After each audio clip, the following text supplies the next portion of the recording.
Yes, another one of them parts that you've got to step over stones to get through the... Oh, look at this. Oh, look at this, man. It's terrible, this. Of course, I had the dog nice and clean. Going to get ready to get in the back of the car, but now he's just gone through all his boggy mud. And his paws are black again. Right, so you try to use these rocks as stepping stones. Right, that's it. Now I'll have to let him go back in the river when we get back in the car. Go down those few steps just alongside the car and get him to go in for a wash in the water. Now get him in the car before he can get dirty again. Right, so through the spring-loaded gate. Now I hate these damn things. Where the dog's waiting there now. He seems to know where he's gone. And then you go through these trees, past all the roots, and up and down to an awkward path this last stretch. Right, so I'll bring you back when I get through this gate and continue. Right, this is the bit where you squeeze through the wall and you go over two big thick railway sleepers to get on the path on the other side. As you can see, the river runs alongside it, making it all boggy and wet. So you've got to step over, using that stepping stone in the middle.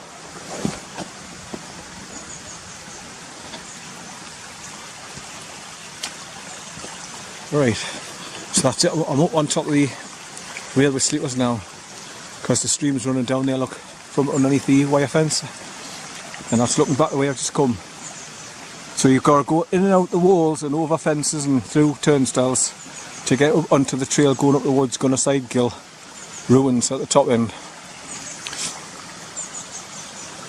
Right, so this is where the dog gets absolutely monkey black going through this lot.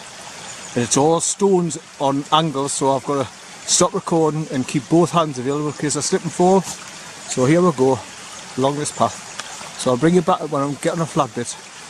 Right, like I say, this is the worst part for me up this trail because it's full of tree roots and it's ups and down steps, high steps, low steps, drop down steps, and I'm getting cramp in the back of my right knee at the minute. Oh. So I've got to keep watching what I'm doing because it locks up. It's getting quite painful as well, so I'm just nursing it very gently as I'm walking along, not trying to stretch it. But there's all these tree roots growing across the path, look. It's winding round and round and up and down. And pretty slippery, you know, when you stand on the roots.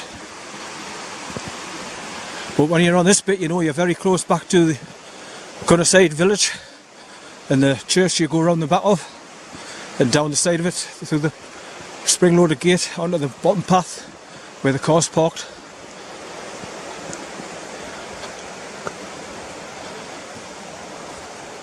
So when you first start the Gunnerside walk up the Gunnerside Gill here and you have to manoeuvre this part of the path, you think to yourself straight away, oh god, this is going to be one of them walks.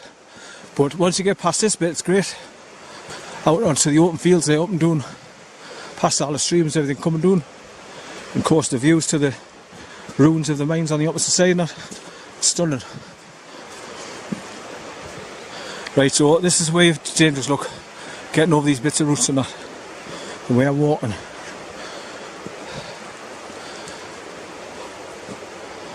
Right, so I'll stop recording for now until I get further on. I haven't been doing much recording along this section because it's so bumpy and up and down and stones and roots and all that. It's a trip hazard, easy for me to happen and fall over. So I've just heard him cracking a bloody tree. He's gone down there, he's biting into a tree down the sound of a dead tree down there, obviously. He's snapping into it. So I'm just trying to show you the terrain at the start of the walk for the Gunnerside Gill walk. It's beautiful when you get to the top end at the ruins or where everybody does their wild camps. Once you get through this rockety, uppity, boggy bit and get into open countryside, it's beautiful. We've got lovely views both sides.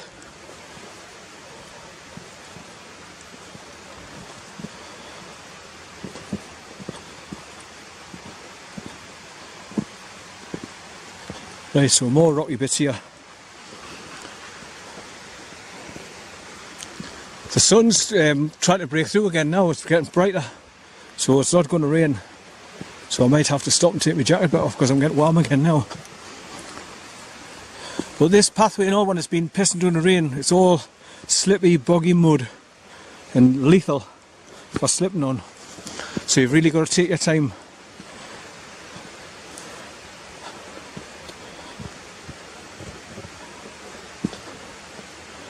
Just find your footholds and then put your foot down on something solid and make sure you don't slip when you take the weight off your foot.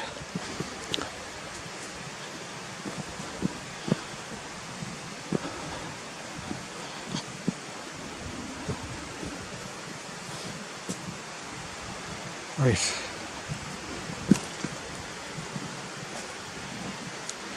So you can see how slow I've got to go because I've got balance issue. I mean, normal folk don't. They just walk up and down here and like there's no problems. But for me, I've got to take my time.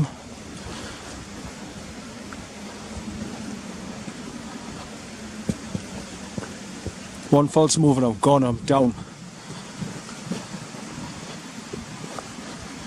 Right, so I think it starts to flatten out a bit now, this path.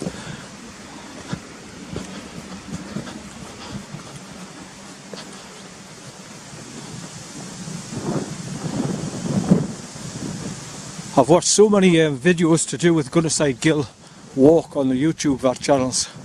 There's some good ones like where the lads come up here and welcome.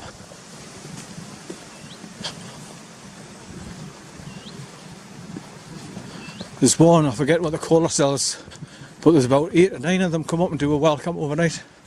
That was good. Oh, I've got a little spider or something crawling on my face. I'll have to stop recording and scratch it off. It's getting on my nerves. Right, so I'll bring you back. Right, more tree roots, but it's not too bad. It's the path's opened up now.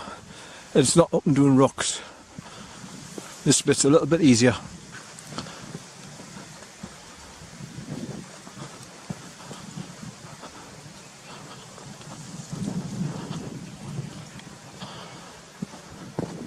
So for all those people out there that's done the Gunnerside Gill walk, you'll recognise all this area.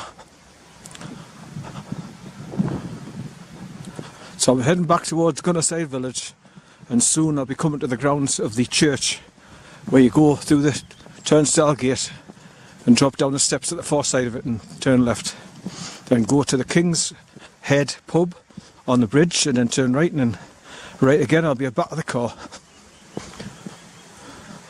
And then I'll pour my cameras away in the car and then get another battery for me GoPro to do another time warp journey back home where it speeds up the whole journey 16 times and it's great.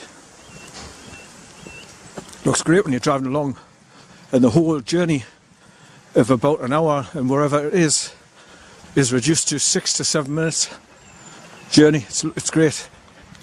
Very unusual. But it looks cool. Everything coming at you or passing you at 16 times the speed.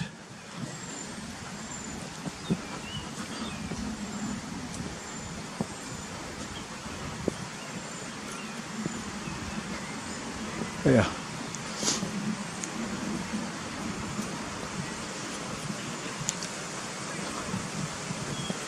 Right. Hiya.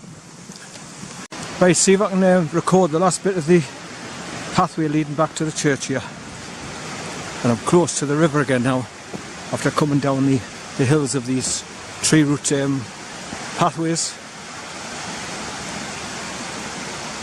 There's probably a few more to get past, like hard bits, but at least I'm pretty much back to the village now.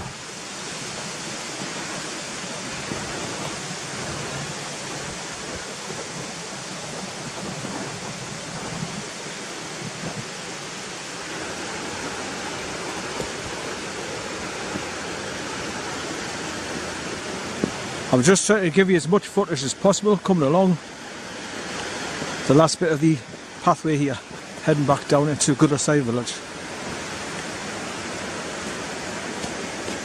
Oh. So as you can see, there's certain bits that's really boggy and wet where the stream is running down, and it's tree roots, trip hazard area, and best foot forward. Oh, that's it.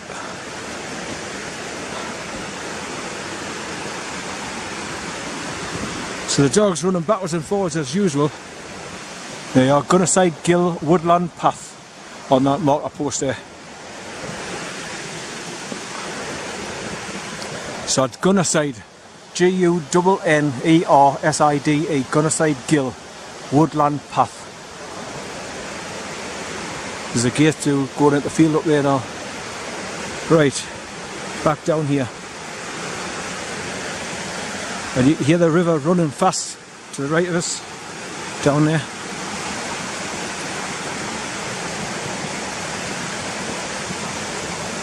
Right, are these steps you gotta get on? Can't remember. Aye. Now these are bloody smooth and slippery and all, especially when they're wet. So go down these sideways.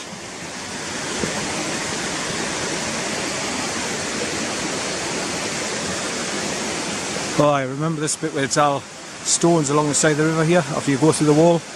Oh, it's one of them stupid little gates. I hate these damn things. So the dog's waiting for us to open the gate, look. So I've got to open it and let him go through first because he keeps pushing me to get through. He's such a hurry to move on. Right, come on, son. Go on, go on. Go on, go on. Right, so I'll have to stop recording for now until I get him through this gate. Right, so this stony area, the pathway can be a bit tricky as well, look. Right next to the water. It's all stones that you've got to step over and lying on angles and jagged and wet and round and smoothed off. So once again, trip hazard for me. Dangerous. But for anybody else it's alright. But they've got wire mesh here over these stones.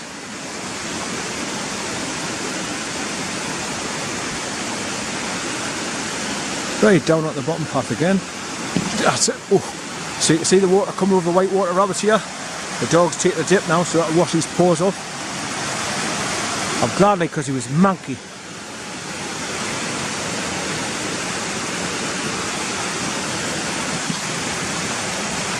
So this is where the stream comes around the back next to the wall and joins the path here. So you've got to step across this big water area here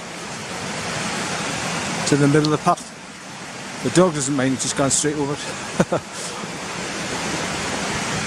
So as you can see, we're bending round to the right, further down there, getting closer and closer to the village.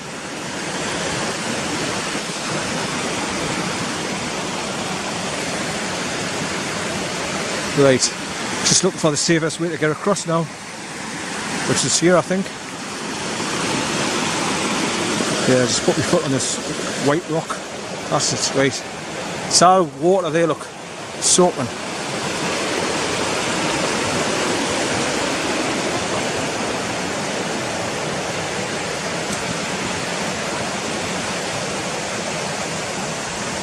So once again folks, you're out walking with the Sundancer Sentinel. Today is the June the 15th, Saturday, 2019. And I'm heading back to Gunnerside Gill Village to pick up the car and drive back.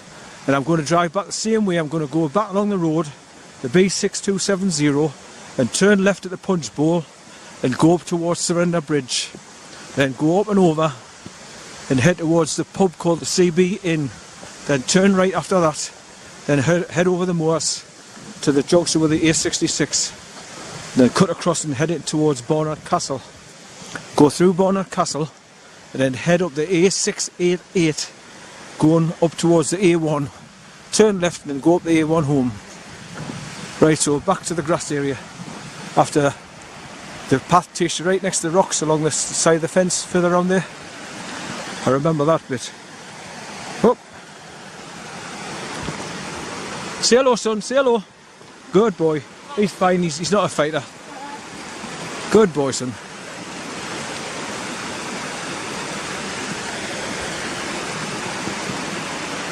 Couple of joggers with a dog there.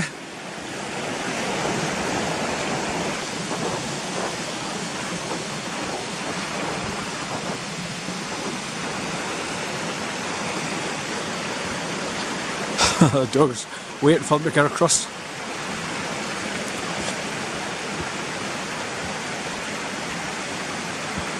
Oh, washing off our shoes in the mud.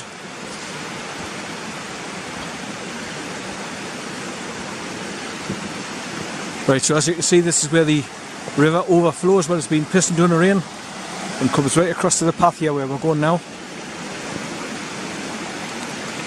So you've got to wade across this bit sometimes. But there's loads of stepping stones to help you get across. And bits of islands like I'm walking across now. Way.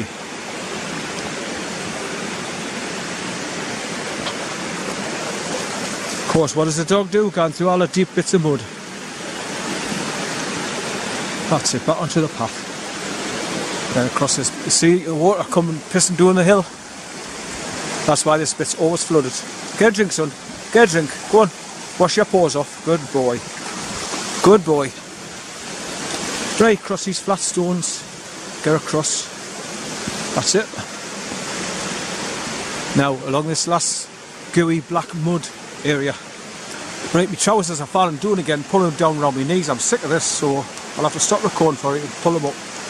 Right, under these fallen trees and continue along the path here.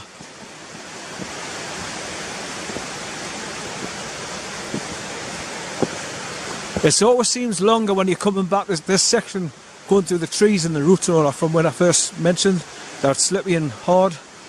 It seems to go on forever.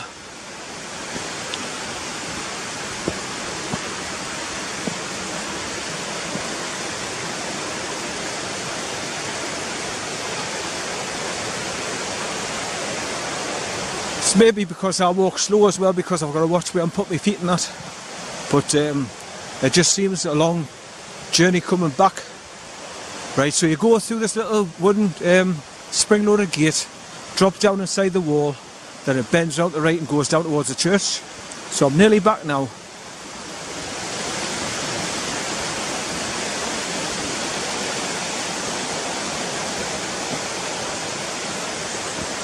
Right, so I'll stop recording for now and put him back on his leader because I don't think there's any sheep over here.